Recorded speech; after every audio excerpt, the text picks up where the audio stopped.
ಮುಂದೆ ಎಂತ ಪರಿಸ್ಥಿತಿ ಬಂದರೂ ಕೂಡ ಶಾಸಕರ ಬಲ ಇಲ್ಲದೆ ಏನೂ ಕೂಡ ಮಾಡೋದಕ್ಕೆ ಸಾಧ್ಯ ಇಲ್ಲ.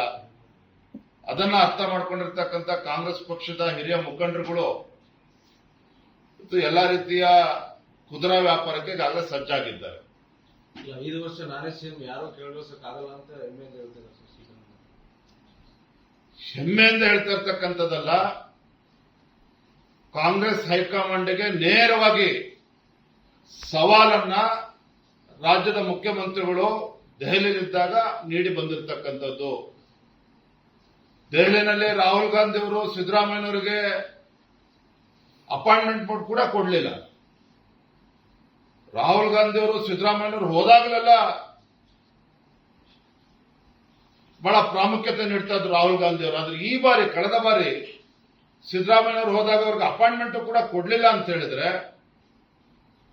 ಇವತ್ತು ಕಾಂಗ್ರೆಸ್ ಪಕ್ಷದಲ್ಲಿ ಎಲ್ಲವೂ ಕೂಡ ಸರಿ ಇಲ್ಲ ಅನ್ನೋದಕ್ಕೆ ಇದೊಂದು ಉದಾಹರಣೆ. ನಿಮಗೆ ಪದೇ ಪದೇ ಬೆಂಗಳೂರಿಗೆ ಬಂದು ಶಾಸಕರನ್ನ ಮಾತಾಡಿಸ್ತಕ್ಕಂಥದ್ದು, ಅವರ ಅಸಮಾಧಾನವನ್ನ ಹೋಗಲಾಡಿಸ್ತಕ್ಕಂಥ ಪ್ರಮೇಯ ಉದ್ಭವ ಆಗ್ತಾ ಇರಲಿಲ್ಲ. ಇವತ್ತು ಯಾಕೆ ಸುರ್ಜೇವಾಲಾ ಅವರು ಪದೇ ಬರ್ತಾ ಇದ್ದಾರೆ ಅಂತ ಹೇಳಿದ್ರೆ, 2 ಕಾರಣಕ್ಕೆ. ಶಾಸಕರ ವಿರುದ್ಧ ಅಸಮಾಧಾನ ಎಷ್ಟರ ಮಟ್ಟಿಗಿದೆ ಅದನ್ನ ಅರ್ಥ ಮಾಡ್ಕೊಳ್ಳಕ್ಕೆ ಬರ್ತಾ ಇದ್ದಾರೆ. ಮತ್ತೊಂದು ಕಡೆ ಶಾಸಕರ ಅಂತರಾಳದಲ್ಲಿ ಮುಂದೆ ಮುಖ್ಯಮಂತ್ರಿ ಬದಲಾವಣೆ ಆದರೆ ಯಾರನ್ನ ಮಾಡಬೇಕು ಇದನ್ನ ಅರ್ಥ ಮಾಡ್ಕೊಳ್ಳಕ್ಕೆ ಇವತ್ತು ಸುರ್ಜೇವಾಲಾ ಅವರು ಪದೇ ಬರ್ತಾ ಇದ್ದಾರೆ. ಒಂದಂತೂ ಸತ್ಯ, ಇವತ್ತು ಸಿದ್ದರಾಮಯ್ಯನವರ ಕೂತಿರ್ತಕ್ಕಂಥ ಕುರ್ಚಿ, ಮುಖ್ಯಮಂತ್ರಿ ಗಾದಿ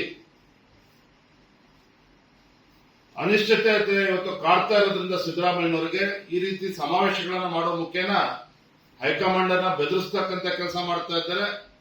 ಆದ್ರೆ ಮತ್ತೊಂದು ಕಡೆ 2-3 ಗುಂಪುಗಳು ಸಿದ್ದರಾಮಯ್ಯ ಹೇಳಿದ್ರೆ ನಾನಾಗಬೇಕು ಮುಖ್ಯಮಂತ್ರಿ ಆಗಬೇಕು ಅಂತೇಳಿ ಕಾಂಗ್ರೆಸ್ ಪಕ್ಷದಲ್ಲಿ ಪೈಪೋಟಿ ಭರ್ಜರಿಯಾಗಿ ನಡೀತಾ ಇದೆ. ಆ ನಿಟ್ಟಿನಲ್ಲಿ ಕುದುರೆ ವ್ಯಾಪಾರನೂ ಕೂಡ ಪ್ರಾರಂಭ ಆಗಿದೆ. ನಿಮ್ಗೆ ಯಾವುದೇ ಅನುಮಾನಗಳು ಬೇಡ. ಹಾಗಾಗಿ ಒಟ್ಟಾರೆಯಾಗಿ ತನ್ನ ಮುಖ್ಯಮಂತ್ರಿ ಕುರ್ಚಿಯನ್ನು ಉಳಿಸ್ಕೊಳ್ಳೋದಕ್ಕೆ ಇವತ್ತು ಸಾಧನಾ ಸಮಾವೇಶ ವಿನಃ ಈ ಸರ್ಕಾರ, ಸಿದ್ದರಾಮಯ್ಯ ಸರ್ಕಾರ ಯಾವುದೇ ಸಾಧನೆಯನ್ನು ಕೂಡ ಮಾಡಿಲ್ಲ. ಯಾವುದೇ ಅಭಿವೃದ್ಧಿ ಕೆಲಸ ಕಾರ್ಯಗಳು ಕೂಡ ಇವತ್ತು ರಾಜ್ಯದಲ್ಲೂ ಕೂಡ ಆಗಿಲ್ಲ.